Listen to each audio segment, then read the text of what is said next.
Moving on, the Babri Rao is back in the spotlight, and it is Defence Minister Rajnath Singh whose remarks have sparked a controversy. While addressing a unity march in Gujarat to commemorate Sardar Patel's 150th birth anniversary, Rajnath Singh claimed that the country's first Prime Minister Jawaharlal Nehru had sought public funds to build the Babri Masjid. But Sardar Vallabhbhai Patel prevented the plan from moving forward. Let's first listen into that claim. जब पंडित जवाहरलाल नेहरू बाबरी मस्जिद के मुद्दे पर सरकारी खजाने से पैसा खर्च करने की बात जब उन्होंने छेड़ी थी, सरकारी खजाने से पैसा खर्च करके बाबरी मस्जिद बनवाई जानी चाहिए, उसका भी विरोध यदि किसी ने किया था तो गुजराती मां की कोख से पैदा हुए सरदार वल्लभ भाई पटेल ने किया था मेरे ख्याल। Well, the BJP further slammed the Congress, saying that the party was against the then President Dr. Rajendra Prasad attending the inauguration of the Somnath Temple in 1951. This remark has ruffled some feathers in the Congress. Congress MP Priyanka Gandhi has called it nothing but a bid by the government to distract from other important issues, while other Congress leaders have slammed Rajnath Singh's claims, calling them a complete lie, and have asked the Defence Minister to provide proof of his assertions. ये सब distraction है, असली मुद्दे हैं, बहुत महत्वपूर्ण मुद्दे हैं जिन पे चर्चा होनी चाहिए, जिन पे बात होनी चाहिए।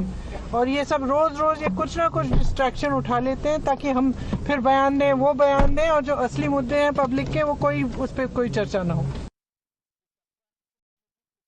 It's a complete lie by Rajnath Singh ji. We all know that Pandit Nehru and Sardar Patel had a cordial relationship, and Pandit Nehru's logic was very simple: public money should not be spent on any kind of mosque, temple, churches or gurudwaras. It should be people's contribution. People should contribute and build their beliefs. This thing, not government money should be there. Rajnath Singh ji is stooping to this level. He is spreading a lie. I condemn this kind of lies from Rajnath Singh ji. कि राजनाथ सिंह जी बोल रहे हैं, लगता है असर हो गया है कुछ उनको पार्टी में, या उन्हें मजबूर किया जा रहा है ऐसी बातें बोलने के लिए। सबको मालूम है नेहरू ने उन्हें उप प्रधानमंत्री बनाया, अपना गृह मंत्री बनाया, और दोनों में इतना सामंजस्य था जब अंग्रेजों के खिलाफ लड़ते थे ना, तब। आज दोनों इस दुनिया में नहीं, कम से कम उनका नाम लेकर झूठ बोलने का पाप मत करिए। Even some Congress allies have criticized Rajnath Singh's remarks, calling them nothing but blatant lies, and have asked the Defence Minister to provide proof of the statement or issue an apology for the remarks. देश के सैनिकों का सम्मान, गौरव, स्वाभिमान बढ़ाना चाहिए, उनकी सुविधाएं बढ़ानी चाहिए, शहादत के बाद जो उन्हें सुविधाएं मिलती है वो बढ़ानी चाहिए।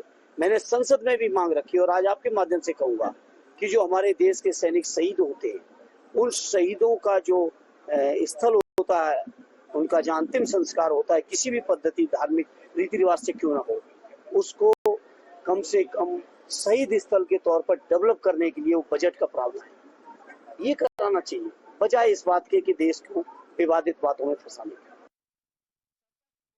Rajnath Singh is an irresponsible man. He should come out with a proof whether Nehru was trying to fund the Babri Masjid. So I feel that he should look into it, give proof. If he can't give proof, he should resign and say pardon, ask for pardon from the country. देखिए, समय के हिसाब से चीज़ें बदलती हैं, political decisions लिए जाते हैं उस समय के हिसाब से। उस समय कैसी परिस्थितियां थी वो डिपेंड करता है, आज की क्या परिस्थिति है। आप अगर इसको उदाहरण में ले कि राजा राम मोहन रॉय ने जब सती प्रथा विरोधी कानून लाने के लिए काम किया, उस समय वहाँ क्या स्थितियाँ थी। आज के समय में सती प्रथा के खिलाफ लोग हैं, लेकिन उस समय ये बड़ा आंदोलन था उनके लिए, तो उस समय के हिसाब से उन्होंने निर्णय लिया। अभी के हिसाब से लोग दूसरी तरह से निर्णय लेंगे, इसलिए समय सापेक्ष होता है सब कुछ। अभी उनको किसी कटघरे में नहीं खड़ा करना चाहिए। But here is a twist. We have accessed excerpts from a book based on diary entries of Sardar Vallabhbhai Patel's daughter.